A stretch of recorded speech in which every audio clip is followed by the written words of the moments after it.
The morning air in Phoenix, Arizona was already warm at 7 a.m., carrying that distinct desert heat that made everything shimmer in the distance. Marcus and Maya Johnson stood in the parking lot of Valley Storage Solutions, their hands stuffed in their pockets, trying to look more confident than they felt. At 23 years old, the twins had exactly $300 between them, money they'd saved from working double shifts at the diner downtown.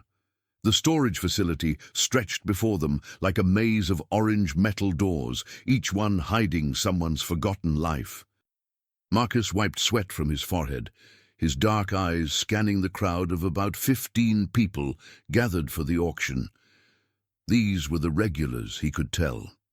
They had that weathered look of people who'd been doing this for years, with their cargo vans and hand trucks already positioned strategically. Maya stood close to her brother, her curly hair pulled back in a practical ponytail, studying the competition with the same intensity their mother used to have when playing chess in their tiny apartment. The auctioneer, a barrel-chested man named Dale with a sun-damaged face and a clipboard, cleared his throat loudly. His voice carried across the lot like gravel in a blender. The twins had researched this, stayed up late watching videos about storage auctions, reading forums, understanding the rules. When the unit owner stops paying rent for 3 consecutive months, the facility has the right to auction off the contents. You bid on what you can see from the doorway. No touching, no entering, just looking and guessing. If you're enjoying this story of determination and unexpected opportunities, please hit that subscribe button and give this video a like. It really helps us continue bringing you these incredible real-life stories. Dale led the group to Unit 47. The metal door rolled up with a screech that made Maya wince. Inside, cardboard boxes were stacked haphazardly, some crushed, some intact. Visible items included an old microwave, some clothes hanging on a portable rack, and what looked like outdated computer equipment. The regulars barely glanced at it. Dale started the bidding at $50.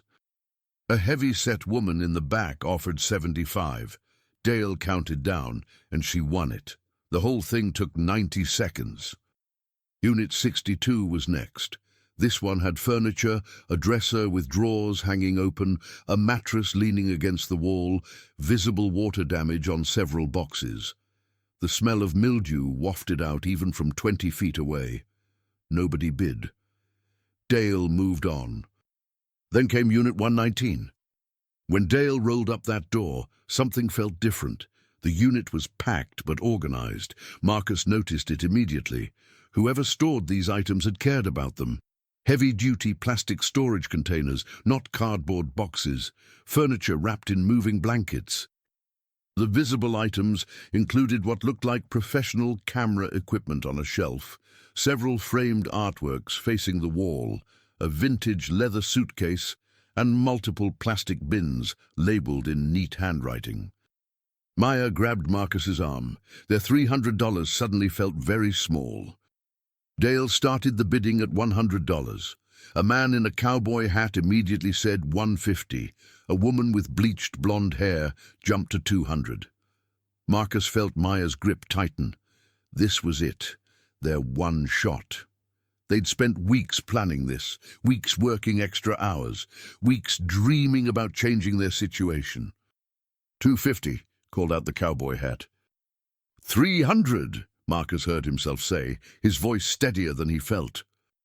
The parking lot went quiet. The regulars turned to look at them, these 2 kids who clearly had no business being here. Dale's eyes narrowed, assessing whether they actually had the money. Maya pulled out the envelope of cash, held it up slightly. Dale nodded. $325, said the blonde woman.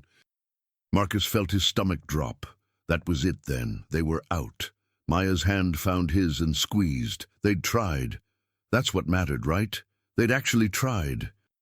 But then Dale said something that changed everything. Ma'am, this is a cash auction. You got $325 on you right now. The woman hesitated. Her confidence wavered. She glanced at her purse, then at her truck. I've got $300 cash. Can I run to the ATM? Dale shook his head. Cash on hand, those are the rules. Anyone got $3.25 cash right here, right now? Silence. Going once on 300 to the young man, going twice. Sold to bidder number 18 for $300. The twins paid Dale, their hands shaking as they counted out the bills. He handed them a key and a padlock. 24 hours to clear it out, he said. Anything left after that becomes facility property again. He walked away to prepare the next unit, leaving Marcus and Maya standing alone in front of Unit 119, the door still rolled up, revealing what was now legally theirs. They'd borrowed their co-worker's pickup truck, an old Ford with 200,000 miles and a temperamental transmission. For the next 6 hours, they loaded box after box, bin after bin. The Arizona sun climbed higher, turning the metal storage units into ovens. Sweat soaked through their shirts, their backs ached, their hands developed blisters, but they didn't stop. The camera equipment turned out to be a professional setup from maybe 10 or 15 years ago. Not current, but not worthless either. The framed artwork was mostly mass-produced prints, but nice ones. The vintage suitcase contained old clothes, nothing special. Box after box revealed ordinary items, kitchen supplies, books, holiday decorations, personal papers. By hour 4, doubt started creeping in. Maybe they'd made a mistake. Maybe those regulars knew something they didn't. $300 was everything they had. Rent was due in 2 weeks. Maya sat on the truck's tailgate, drinking water from a bottle they'd refilled 3 times at the facility's bathroom. Her optimism, usually unshakable, had developed cracks. Marcus pretended not to notice. He kept loading, kept moving, because stopping meant thinking. And thinking meant acknowledging they might have just lost their rent money on someone else's junk. The last items were in the very back of the unit, hidden behind everything else. 3 large plastic bins, heavier than the others. Marcus dragged the first one into the light. When he opened it, his breath caught. Vinyl records, hundreds of them, carefully stored in protective sleeves, organized alphabetically. He pulled one out, carefully. The Beatles, an original white album pressing. The cardboard was crisp, the vinyl pristine. Another one, Pink Floyd, Dark Side of the Moon, original pressing with all the posters and stickers. Led Zeppelin, the Rolling Stones, Jimi Hendrix. "Maya," he called out, his voice strange. She jumped down from the truck and came over. Together they opened the second bin. More records, but these were different. Jazz albums, Miles Davis, John Coltrane, Billie Holiday, original Blue Note pressings from the 50s and 60s. The third bin contained soul and R&B, Aretha Franklin, Marvin Gaye, James Brown. They sat there in the dimming light, surrounded by plastic bins, full of carefully preserved music history. Neither of them knew enough about vinyl records to understand exactly what they had, but they understood enough to know this was significant. These weren't bought at a yard sale or a thrift store. Someone had built this collection deliberately, lovingly, over decades. That evening, back at their apartment, a cramped one-bedroom in a complex where the air conditioning barely worked and the walls were paper-thin, they started researching.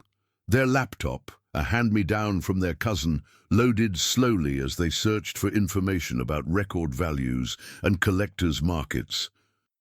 The apartment smelled like the cheap candles Maya bought to mask the scent of the carpet that had been there since the 90s. Traffic noise filtered in from the street below, punctuated by the sounds of their neighbors arguing through the walls. Marcus created a spreadsheet while Maya photographed each record. They worked past midnight, then past 2 a.m. Neither could sleep anyway. By dawn, they had a rough inventory, 463 vinyl records. Based on their research, even conservatively, they were looking at somewhere between $15,000 and $20,000 if they sold them properly. $20,000 would change everything. It would cover rent for months. It would fix Maya's car that had been making that grinding noise for weeks. It would give them breathing room, space to think, space to plan beyond just surviving week to week. But first, they had to figure out how to actually sell them.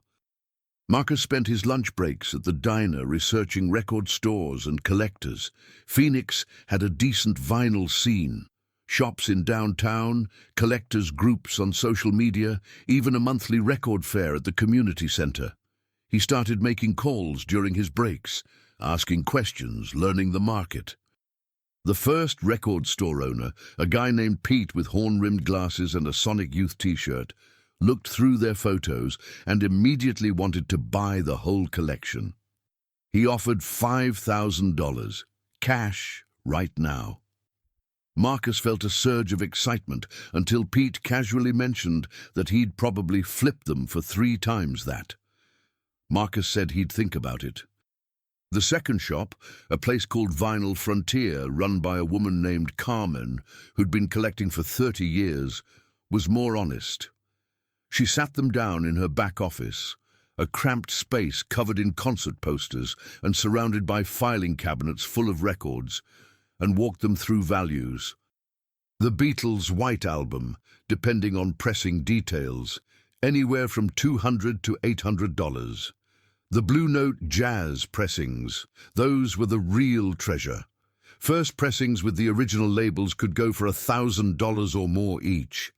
She offered to consult on selling the collection for a 15% commission, or she'd buy select pieces at fair market value. Carmen explained the market in detail.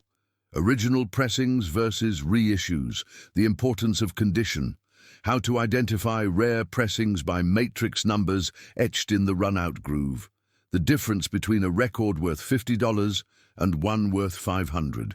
She pulled books from her shelves, showed them price guides, explained auction results. She treated them like serious sellers, not kids to be taken advantage of. They liked Carmen. More importantly, they trusted her, but they wanted to understand the collection themselves before making any decisions. That weekend, they spread the records across their apartment floor, the small space barely containing everything. Maya worked on cataloging while Marcus researched each pressing. They discovered that whoever owned these records knew exactly what they were doing. These weren't random purchases. This was a curated collection focused on original pressings from the 50s through the 70s, the golden age of vinyl production. Mixed in with the records, they found a notebook, thin, spiral-bound, the pages yellowed. Inside, written in neat cursive, was a catalogue of every record with notes about where and when each was purchased. The handwriting was precise, the dates spanning from 1958 to 2012. Whoever compiled this collection had spent over 50 years building it. The last entry was dated November 2012. Purchased John Coltrane, A Love Supreme Original Impulse, pressing at estate sale in Tempe. Mint condition. This completes the Coltrane collection. There was no name anywhere in the notebook, but there were addresses of record stores, most long closed, and occasional personal notes. Saw Miles Davis live at the Blue Note, 1963. Transcendent. Or found this Billie Holiday pressing in San Francisco. Remember Mom playing this when I was a kid. Maya read these notes aloud while Marcus listened, and they both felt something shift. This wasn't just inventory anymore. This was someone's life documented in vinyl grooves and handwritten memories. Someone who'd spent decades hunting, collecting, appreciating music in a way that was becoming rare in the age of streaming. The question became not just how much they could make, but whether they should sell it at all. Marcus was practical. $20,000 would change their lives. They could save, maybe take classes, build towards something better than 50-hour weeks at the diner.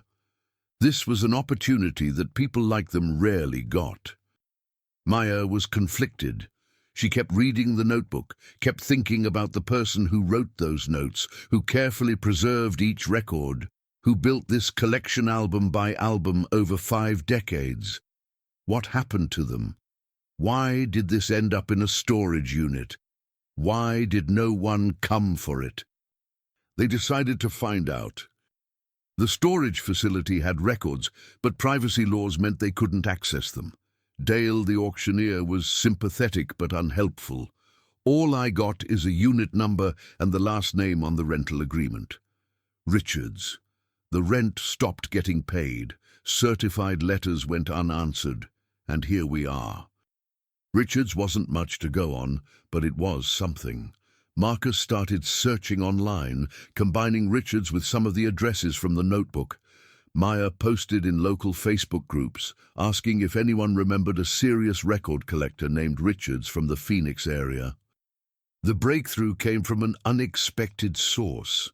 An elderly woman named Dorothy, who worked at the library downtown, saw Maya's post and reached out. She remembered a man named Harold Richards who used to come to the library's music listening room every Saturday for years. Quiet man, she wrote, always listening to jazz, stopped coming around 2013 or so. She thought he might have lived in an apartment complex near Thomas Road.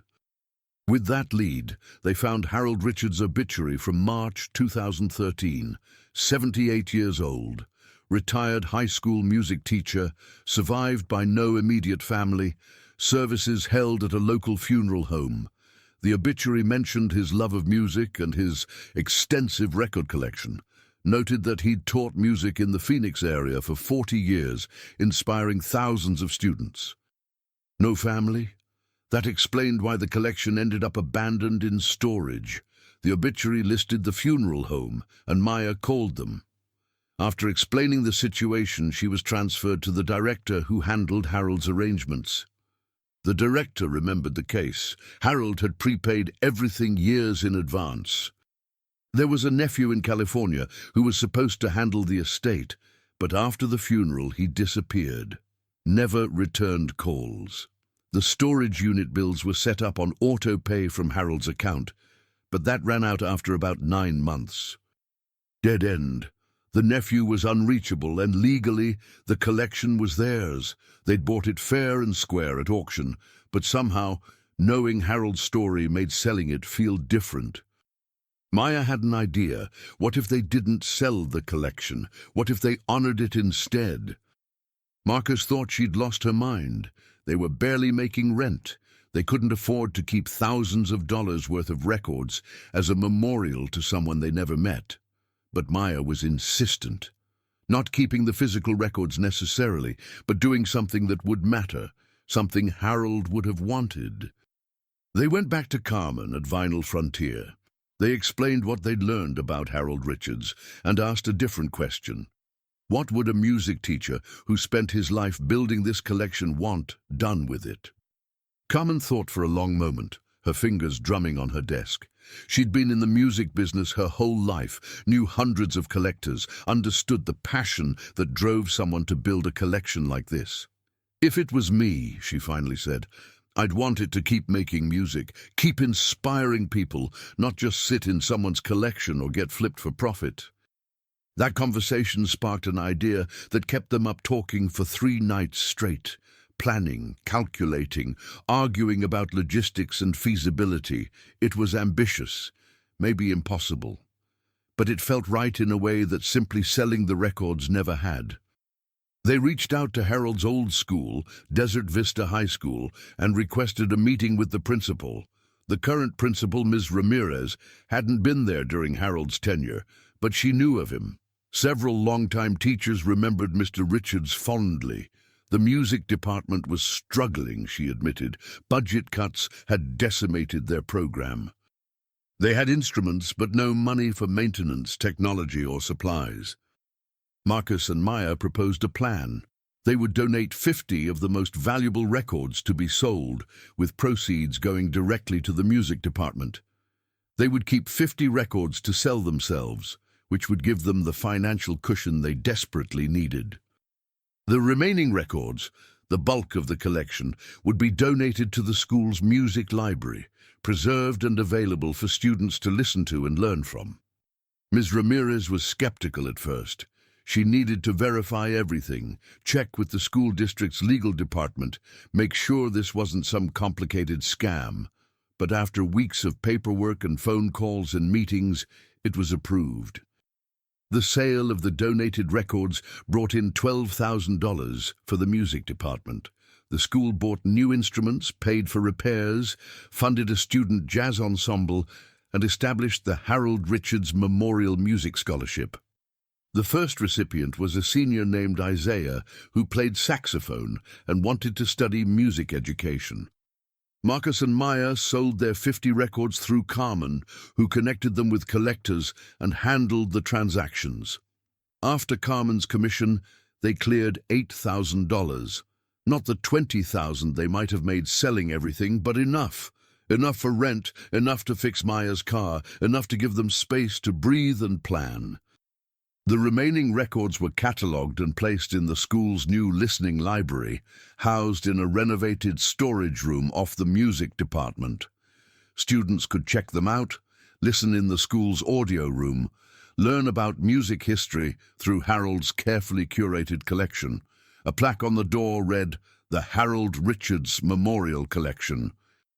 A teacher who believed music could change lives. The local news picked up the story.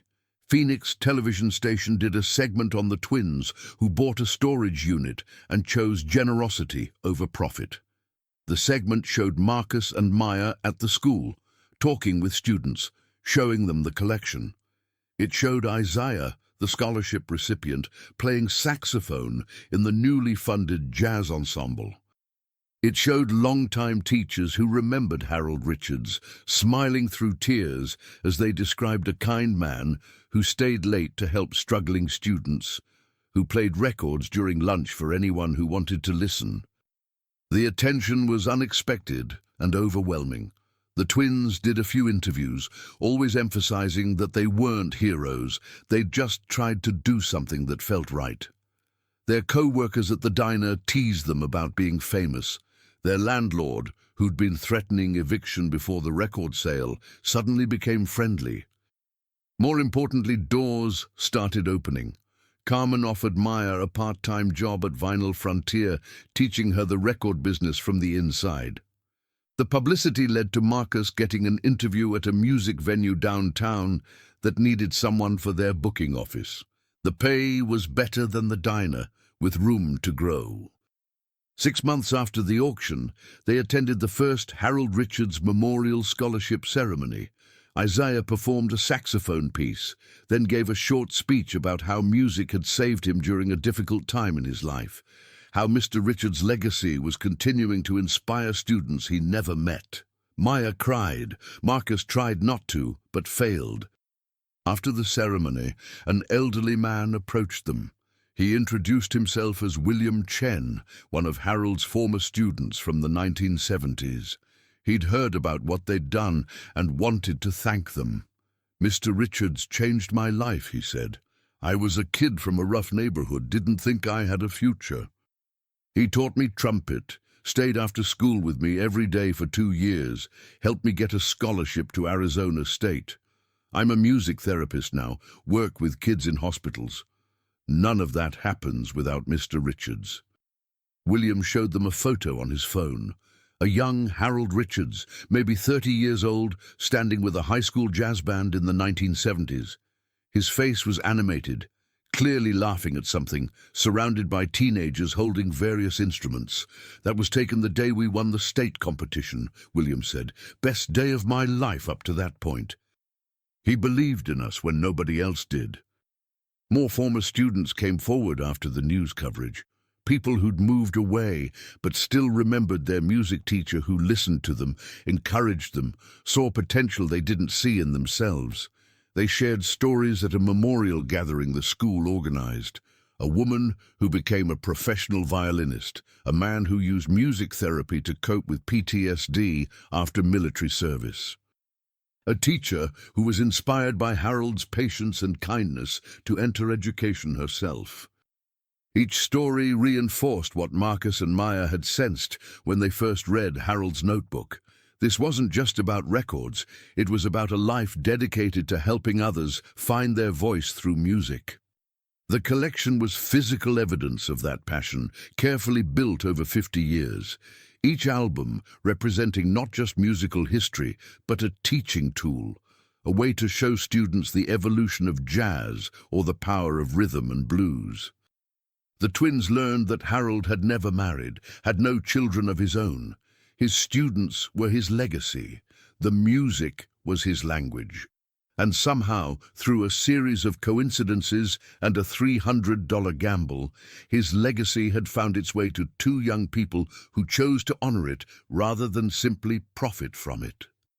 Their lives didn't transform overnight into anything glamorous or easy.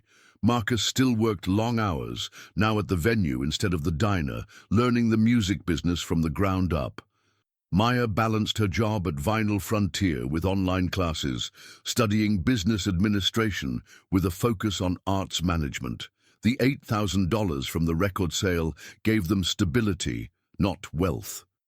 They still lived in the same small apartment, still worried about bills, still dreamed of something more. But something fundamental had shifted. They'd taken a risk on that storage auction, hoping for quick money to solve immediate problems.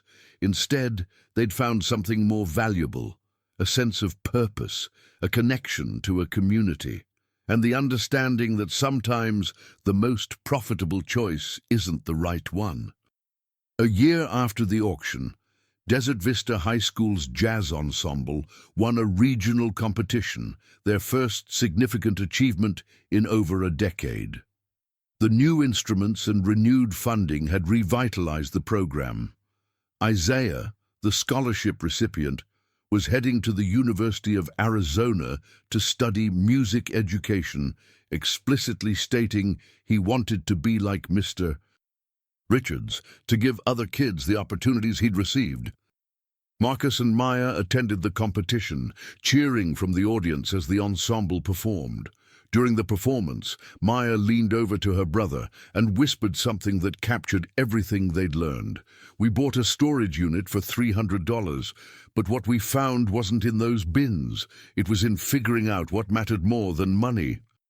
Marcus nodded, watching teenage musicians pour their hearts into a jazz standard that Harold Richards had probably taught to students decades earlier from one of the records now preserved in the school's collection. The music connected past to present, teacher to students who never met him, two struggling twins to a community they didn't know they were part of. The story could end there. A neat conclusion about making the right choice and being rewarded with modest success and personal growth. But life rarely offers such clean endings. 2 months after the competition, Maya received an email through the school from someone named Jennifer Richards Cooper. The subject line read, "Harold Richards' nephew seeking contact." Maya's heart sank. This was the nephew who'd abandoned Harold's estate, who never returned calls after the funeral, whose neglect had led to the storage unit being auctioned in the first place. What could he possibly want now? She showed Marcus the email. They debated whether to respond. Legally, they'd done everything right. The collection was theirs through legitimate purchase at a public auction, but the ethical questions were murkier. Should they have tried harder to find family? Did this nephew have any claim, moral if not legal, to what they'd done with Harold's collection? Maya responded, briefly explaining what had happened and what they'd done with the records. She expected anger, maybe threats of legal action, accusations that they'd profited from his uncle's belongings. Jennifer's response arrived 2 days later. It wasn't what they expected. She explained that she was Harold's niece, not nephew. The obituary had contained an error, something that had bothered her for years, but seemed too trivial to correct. She'd been estranged from Harold for complicated family reasons, hadn't spoken to him in the last 10 years of his life. When he died, she'd flown in from Seattle for the funeral, overwhelmed with guilt and grief.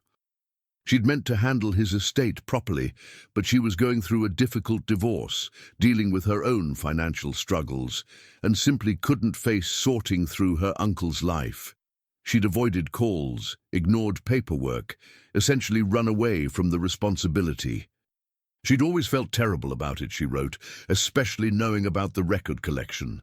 Harold had told her about it years ago, before their estrangement. She'd Googled his name occasionally, wondering what had happened to it, feeling guilty that she'd let it disappear into bureaucratic limbo. Then a friend in Phoenix had sent her the news story about the twins and the memorial scholarship. She'd watched the video 3 times, crying through all of them. "You did what I should have done," she wrote. "You honored him better than his actual family did. I don't want anything from you. I'm not looking for money or records. I just wanted to thank you for giving my uncle a legacy he deserved." She included photos from when she was young, visiting Uncle Harold in Phoenix. The pictures showed a man with kind eyes and an easy smile, often holding a record or standing next to his collection. One photo showed him teaching a young Jennifer how to hold a saxophone properly. "He tried to teach me music," she wrote, "but I wasn't interested. I wish I'd paid more attention. I wish I'd been a better niece." Maya wrote back immediately, suggesting they talk on the phone. That conversation lasted 2 hours. Jennifer shared stories about Harold, filling in details that the obituary and second-hand accounts had missed. He'd been a mediocre musician himself, she said, but an exceptional teacher. He understood that his gift wasn't performance, but helping others find their musical voice. He was patient, especially with difficult students. He saw music as a universal language that could bridge differences and heal wounds. The estrangement, Jennifer explained, had been over something stupid. Family drama involving money and misunderstandings, the kind of thing that seems important at the time but meaningless in retrospect. Harold had reached out several times to reconcile, but Jennifer, stubborn and proud, had refused. By the time she regretted it, she didn't know how to bridge the gap. Then he was gone, and it was too late. Maya told Jennifer about the scholarship, the memorial collection, the students who'd been helped. She sent photos of the listening library, of Isaiah performing at the competition, of William Chen and other former students sharing their stories. Jennifer cried, then laughed, then cried again. "This is exactly what he would have wanted," she said. Exactly. They stayed in contact. Jennifer visited Phoenix 6 months later and spent an afternoon at Desert Vista High School. She met Ms. Ramirez, saw the memorial plaque, listened to Isaiah and other students talk about how the program had impacted them. She stood in the listening library, surrounded by her uncle's collection, and finally said a proper goodbye. Before leaving Phoenix, Jennifer met with Marcus and Maya at a coffee shop downtown. She brought a small box with her. Inside was a watch, well worn but maintained, and a photo album. "These were Harold's," she said. "I want you to have them." The watch was his father's, given to Harold when he started his first teaching job. The album contains photos from his teaching career, decades of students and performances, and moments that mattered to him. Marcus tried to refuse. "These should stay in your family," he said, but Jennifer shook her head. "You're the ones who made sure his legacy continued. You're the ones who gave him the memorial he deserved. This feels right." They accepted the gifts, understanding the weight of what Jennifer was trusting them with. The photo album became part of the school's memorial collection, displayed in a case outside the music room. Students could see Mr. Richards' journey, understand the history behind the program that was helping them now. The watch Marcus kept. He wore it every day, a reminder that $300 and a storage unit auction had led them to something bigger than they'd imagined. Not wealth or fame, but connection and purpose, and the understanding that everyone's life, properly honored, creates ripples that extend far beyond what any individual could achieve alone. The months following Jennifer's visit brought unexpected developments. Word spread through Phoenix's music community about the Harold Richards story. Local musicians who'd never met Harold reached out, inspired by the tale of a teacher whose passion outlived him. A jazz guitarist named Robert Torres contacted Maya through Vinyl Frontier, explaining that he'd been struggling to fund music programs in underserved neighborhoods. He asked if they'd consider expanding the model they'd created at Desert Vista. Maya met Robert at a coffee shop in South Phoenix, a neighborhood where murals covered buildings and the smell of fresh tortillas drifted from nearby taquerias. Robert was in his 40s, with calloused fingers from decades of playing guitar and eyes that lit up when he talked about music education. He ran a small non-profit called Strings and Dreams, working with kids who'd never touched an instrument before. Funding was always tight, he explained. Most grants went to established programs. He survived on donations and his own salary from gigging at clubs and weddings. The Harold Richards story had given him an idea. What if they created a network, connecting collectors who wanted to donate instruments and music memorabilia with programs that needed them, not just in Phoenix, but throughout Arizona? Use the publicity from the storage unit story to build something sustainable, something that could help kids across the state access music education they otherwise couldn't afford. Maya listened, taking notes on her phone, already seeing possibilities. She told Robert she'd need to talk with Marcus, but she was interested. That evening, sitting on their apartment's small balcony as the desert sunset painted the sky orange and purple, she pitched the idea to her brother. Marcus was cautious at first. They'd just gotten stable. He was doing well at the venue. She was building her career at Vinyl Frontier. Did they really want to take on something this ambitious? But Maya had inherited their mother's persistence. She'd stayed up late researching non-profits, grants, organizational structures. She showed Marcus numbers, projections, possibilities. By midnight, he was convinced. They spent the next 3 months laying groundwork. Marcus handled the legal aspects, working with a lawyer who offered pro bono help after hearing their story.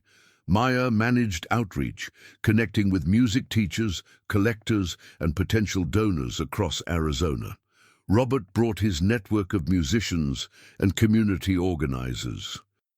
Jennifer, calling from Seattle, offered to help with fundraising and donated $5,000 as seed money. The Arizona Music Legacy Project officially launched on what would have been Harold Richards' 86th birthday. The announcement event was held at Desert Vista High School in the music room that now bore Harold's name. 50 people attended, including Ms. Ramirez, Isaiah, who'd come home from college for the event, William Chen and several other former students, Carmen from Vinyl Frontier, and a reporter from the Arizona Republic. Maya gave a short speech, her voice steady despite her nervousness. She talked about a storage unit and $300, about a decision to honor rather than simply profit, about how one teacher's legacy had inspired something larger. "We're not trying to replace government funding or institutional support," she said. "We're building bridges between people who love music and kids who deserve the chance to discover it. Harold Richards spent 40 years doing that. We're just continuing his work." The project started small. A collector in Tucson donated 30 guitars, ranging from student models to a vintage Martin acoustic worth several $1,000s. They distributed them to 3 schools and 2 community centers. A family in Flagstaff, cleaning out their grandmother's estate, found a complete drum set and cymbals. A retired orchestra teacher in Tempe donated sheet music stands and a collection of classical recordings. Each donation was catalogued, documented, and distributed to programs that needed them. Marcus created a database system to track everything. Donors could see exactly where their contributions went. Recipients sent photos and updates showing how the instruments were being used. Transparency was crucial, they'd learned. People wanted to know their generosity made a real difference. 6 months after launch, They'd placed over 200 instruments in programs across Arizona. The impact was measurable. Schools reported increased enrollment in music classes. Community centers had waiting lists for their new programs. Kids who'd never considered themselves musical were performing in recitals and joining ensembles. But success brought challenges. The project grew faster than their organizational capacity. Both twins were working full-time jobs while trying to manage what was becoming a substantial non-profit. Nights and weekends disappeared into answering emails, coordinating pickups and deliveries, updating the database, managing social media, writing grant applications. They were exhausted, stretched thin, starting to feel the strain. The breaking point came on a Tuesday evening in August. Marcus was at the venue, supposedly working, but actually trying to coordinate a large instrument donation from an estate sale in Prescott. His boss noticed he was distracted, called him into the office, and gave him an ultimatum. The venue needed his full attention, or they'd need to find someone else. It wasn't said meanly, just honestly. Marcus had been hired to book shows, not run a non-profit during work hours. That same day, Maya had a similar conversation at Vinyl Frontier. Carmen was supportive, but concerned. The shop needed employees who were present, focused. Maya's passion for the music project was admirable, but it was affecting her work performance. Something had to give. The twins met at their apartment that night, both stressed, both knowing they'd reached a decision point. They couldn't sustain the current pace. Either they scaled back the Arizona Music Legacy Project to something manageable alongside their jobs, or they went all in and tried to make the non-profit their full-time work. The responsible choice was obvious. They had rent, bills, stability they'd worked hard to achieve. Walking away from steady jobs to run an organization that barely broke even was reckless. But neither could imagine scaling back. The project was working, kids were getting instruments, programs were thriving, donors were engaged. If they pulled back now, momentum would die. All those potential connections between people willing to give and programs desperate to receive would evaporate. Maya looked at the financial spreadsheet she'd prepared. If they both went full-time with the non-profit, they'd need to pay themselves modest salaries. The organization had some grant funding, growing donation revenue, and Jennifer had committed to helping with major fundraising. The numbers were tight, but not impossible. They'd have to move to a cheaper apartment, cut expenses, live lean. But it could work, maybe. Marcus studied the same numbers, seeing both possibility and risk. They'd been poor before, knew how to survive on little, but they'd also worked so hard to escape that constant financial stress. Going back felt like regression. Still, he thought about Harold Richards spending 40 years teaching music to kids who needed it. He thought about Isaiah and the scholarship, about the collectors who trusted them with precious instruments, about Robert Torres working with kids in South Phoenix who'd never had these opportunities. Sometimes the smart choice and the right choice aren't the same thing. They quit their jobs 2 weeks later. Their bosses understood, offered good references, told them to come back if the non-profit thing didn't work out. Friends thought they were crazy. Their father, calling from Atlanta where he'd moved after their mother died, expressed concern but ultimately supported them. "You're young," he said. "If you're going to take risks, now's the time." The Arizona Music Legacy Project moved into a small office space in central Phoenix, a converted warehouse shared with several other non-profits. Rent was affordable because the building owner, a real estate developer who'd benefited from music therapy after a stroke, offered below-market rates to arts organizations. Their office was barely 200 square feet, with donated desks, mismatched chairs, and a window that overlooked a parking lot. It was perfect. Marcus focused on operations and logistics. He built relationships with moving companies, willing to transport large donations at reduced rates. He networked with estate sale companies who'd contact him when musical items appeared. He streamlined the intake and distribution process, making it easier for both donors and recipients to participate. His background at the music venue helped. He understood equipment, knew quality when he saw it, could assess value and condition quickly. Maya handled community outreach and program development. She visited schools and community centers across Arizona, meeting music teachers and program directors, understanding their needs and challenges. She discovered that different communities needed different things. Urban schools in Phoenix often had some basic instruments but needed repairs, maintenance, specialized equipment. Rural schools in places like Holbrook or Winslow sometimes had nothing at all, teachers making do with whatever they could scrounge. Tribal communities on reservations had unique needs, wanting to incorporate traditional native instruments alongside contemporary ones. Each discovery shaped how they approached donations and distributions. They weren't just moving instruments from one place to another. They were building sustainable programs that respected local contexts and cultures. Robert Torres became their first official employee, hired part-time to manage the South Phoenix initiative that focused specifically on Hispanic and immigrant communities. His knowledge of the neighborhoods, his language skills, Spanish and English both fluent, and his credibility as a working musician made him invaluable. He organized events at community centers, bringing in local musicians to perform and teach, showing kids that music wasn't just something on the radio, but something they could create themselves. The project attracted volunteers. College students studying music education gained practical experience working with the nonprofit. Retired music teachers offered expertise in assessment and curriculum development. Musicians donated time teaching workshops and masterclasses at recipient sites.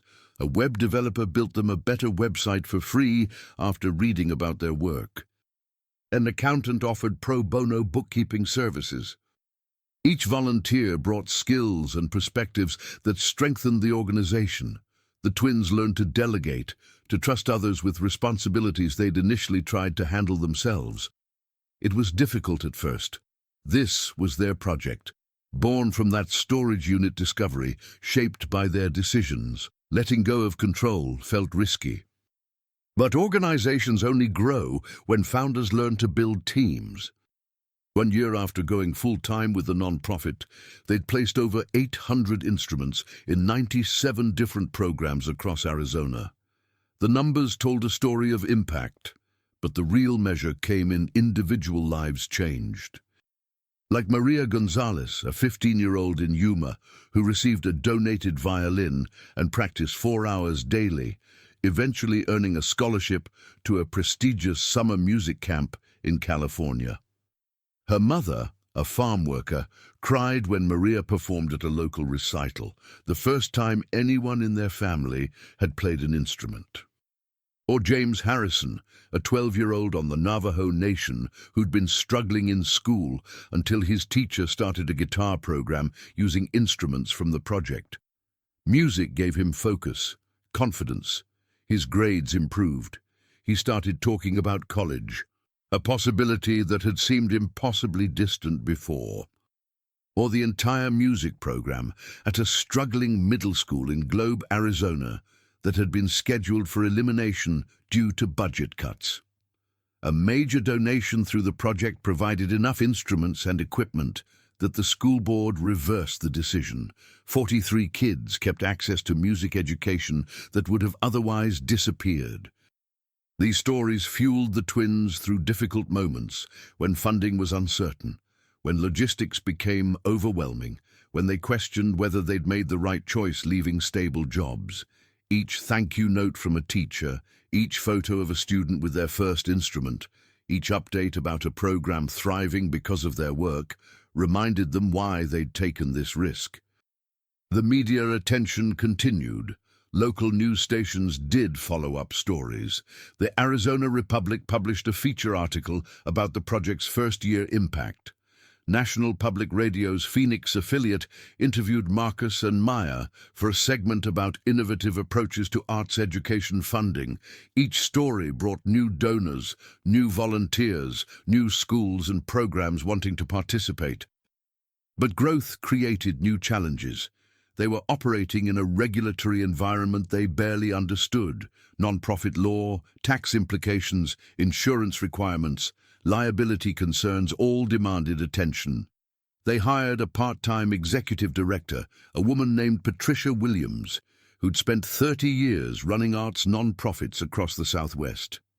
Patricia brought structure and professionalism, implementing systems that allowed the organization to scale sustainably. Under Patricia's guidance, they developed a strategic plan. Year one had been reactive, responding to opportunities as they arose.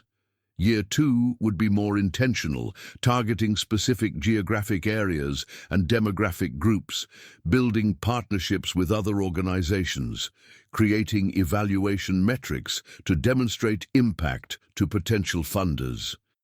The Arizona Music Legacy Project secured its first major grant from a national foundation focused on arts education. $50,000 over 2 years to expand services to rural and tribal communities. With that funding came increased scrutiny. Grant reports, site visits, outcome measurements. The twins learned about program evaluation, about translating their work into the language funders understood. It was tedious but necessary. They hired another employee, a program coordinator named David Chen, who'd been volunteering for 6 months. David had left a corporate marketing job, drawn to mission-driven work after volunteering with the project. He brought skills in communications, donor relations, and strategic planning. The team was growing, evolving from the twins doing everything themselves to a functional organization with specialized roles. Marcus found himself in a position he'd never imagined.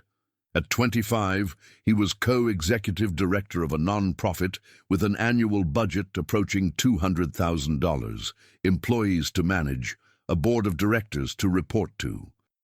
He attended conferences about non-profit leadership, took online courses in organizational management, learned about fundraising strategies and financial sustainability.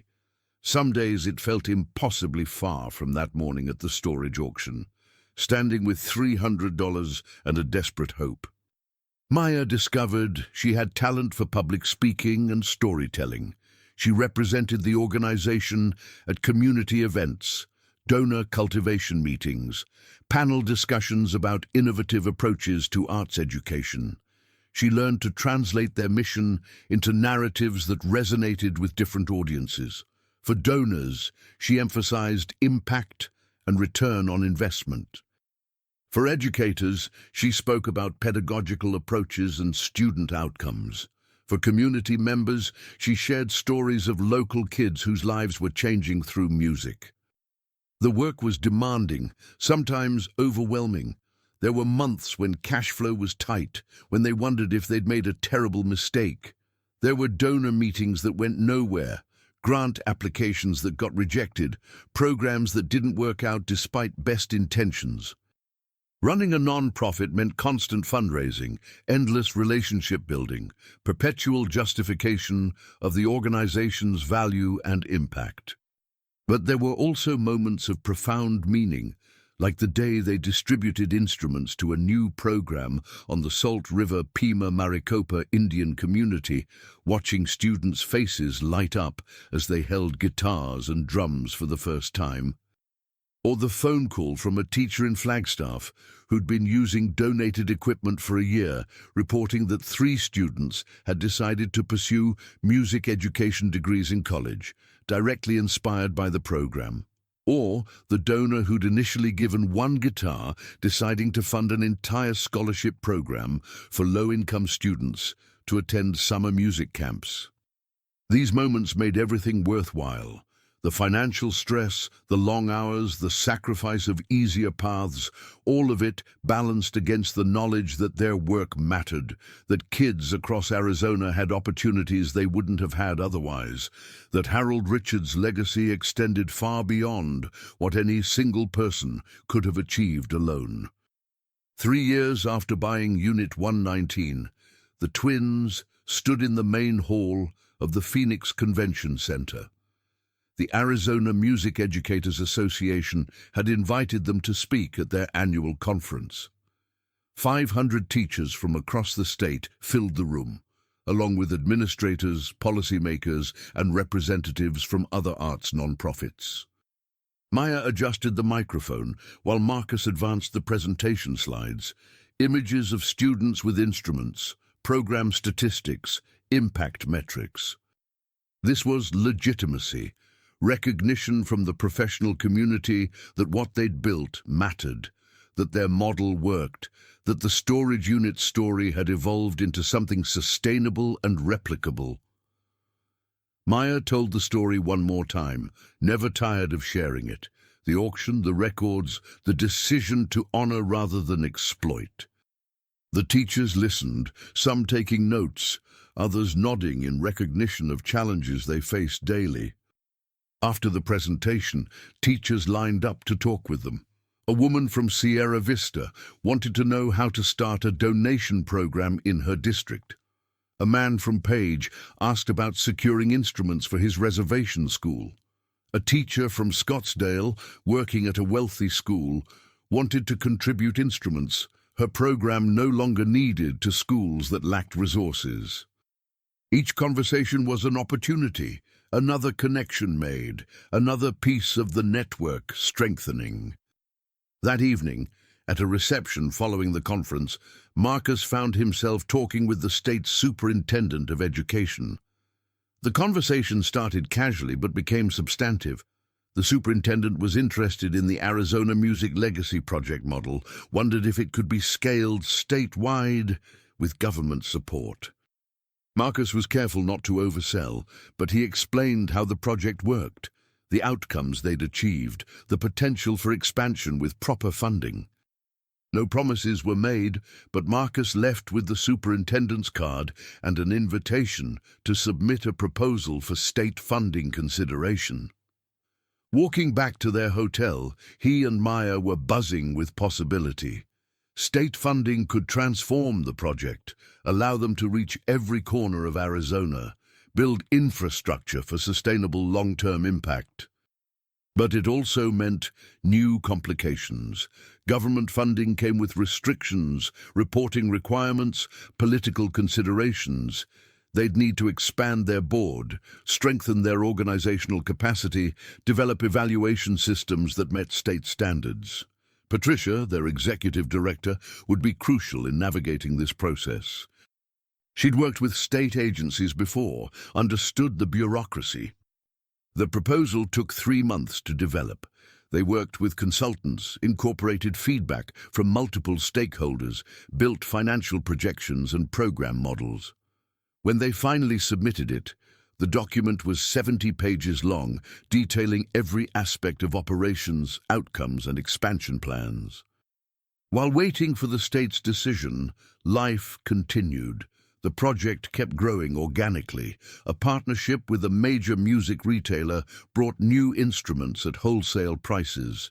A recording studio in Tempe offered free studio time for student groups that participated in their programs, giving kids experience in professional recording environments. A local foundation funded a 3-year scholarship program, sending exceptional students to summer music intensives at major universities. Marcus and Maya also grew individually. Marcus started dating a woman named Ashley, who worked at one of the community centers they partnered with. She coordinated after-school programs for at-risk youth and understood the challenges of non-profit work. Their relationship developed slowly, built on shared values and mutual respect. Ashley brought balance to Marcus's life, reminded him that work, meaningful as it was, couldn't be everything. Maya reconnected with an old friend from high school, Lisa, who'd become a documentary filmmaker. Over coffee, Maya mentioned the storage unit story and everything that followed. Lisa's eyes lit up. "This would make an incredible documentary," she said. The twins were hesitant at first. They'd received media attention, but a full documentary felt different, more invasive. But Lisa promised to tell the story thoughtfully, focusing not just on them, but on the students, teachers, and community members whose lives intersected with Harold Richards' legacy. The documentary project began 6 months later. Lisa and a small crew followed them for a year, filming at schools, donor meetings, the office, community events.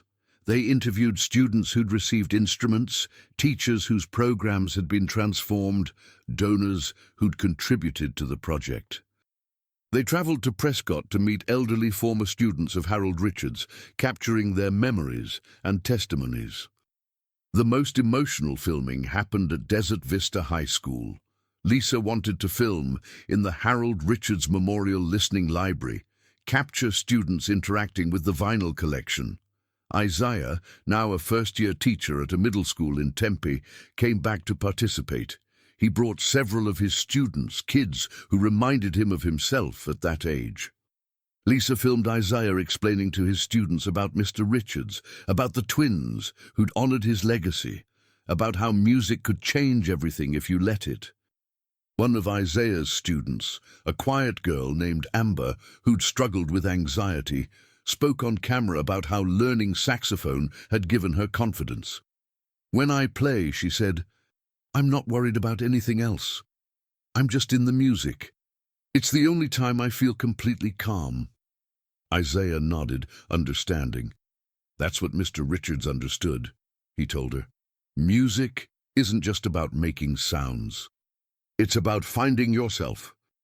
The documentary, titled $300 and a Legacy, premiered at the Phoenix Film Festival 18 months after filming began. The twins were nervous, unsure how their story would translate to screen. But Lisa had crafted something beautiful. The film wove together the storage unit discovery, Harold's life story through former students' memories, the founding and growth of the Arizona Music Legacy Project, and intimate portraits of current students whose lives were being shaped by music education. The audience gave it a standing ovation. Several people were crying, including Marcus and Maya, seeing their journey reflected back, understanding how far they'd come from that parking lot auction, feeling the weight of impact they'd created. It was overwhelming in the best way. The documentary won several festival awards and got picked up for broadcast on PBS stations across Arizona and neighboring states. When it aired, donations to the Arizona Music Legacy Project surged. Their website crashed from traffic. The voicemail filled with messages from people wanting to donate instruments, volunteer time, start similar programs in their communities. 3 weeks after the PBS broadcast, the state superintendent's office called. The proposal for state funding had been approved, $200,000 annually for 3 years, with possibility of renewal based on outcomes. It was more than they'd requested, reflecting the governor's new initiative, prioritizing arts education in underserved communities. The funding changed everything. They hired 4 new staff members, opened a satellite office in Tucson, developed systematic training for teachers receiving instruments, created an evaluation framework to measure long-term student outcomes.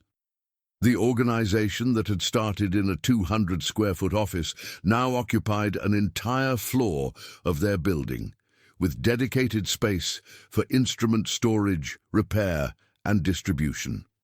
But with growth came the challenge of maintaining the personal, mission-driven culture that had defined the project from the beginning.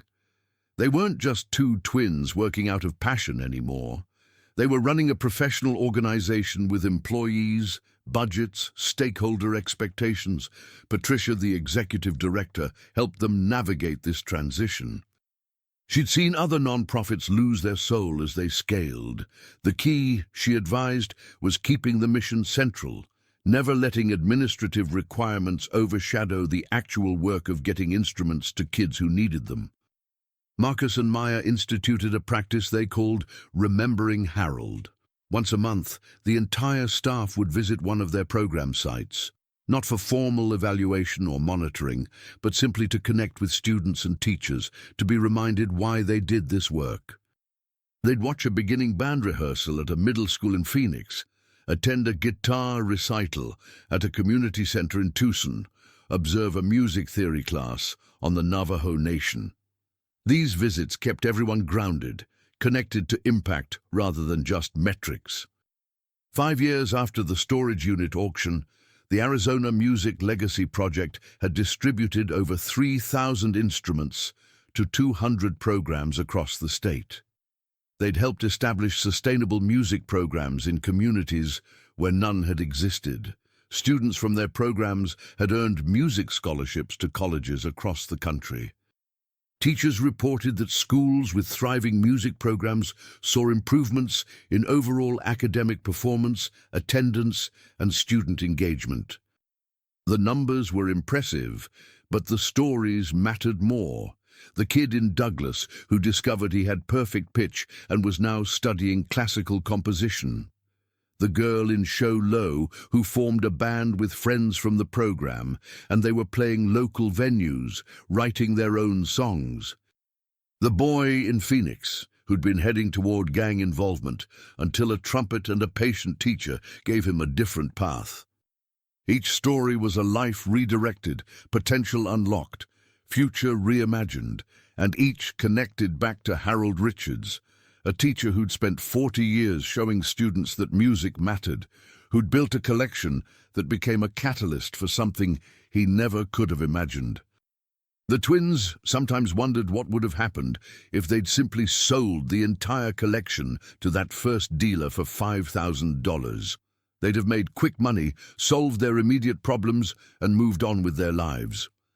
The records would have been scattered to various collectors, valued only for their monetary worth.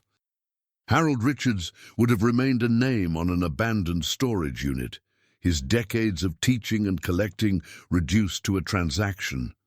But for Marcus and Maya, it was simply the day their lives changed, not because they found treasure, but because they recognized what treasure really meant. Not because they became rich, but because they became part of something larger than themselves. Not because they sold a storage unit's contents for maximum profit, but because they chose to honor the life behind the collection. In the end, that storage unit bought for $300 gave them something far more valuable than $20,000 ever could. A story worth telling, a legacy worth honoring, and the understanding that sometimes the best investment isn't the one that pays the most, but the one that means the most.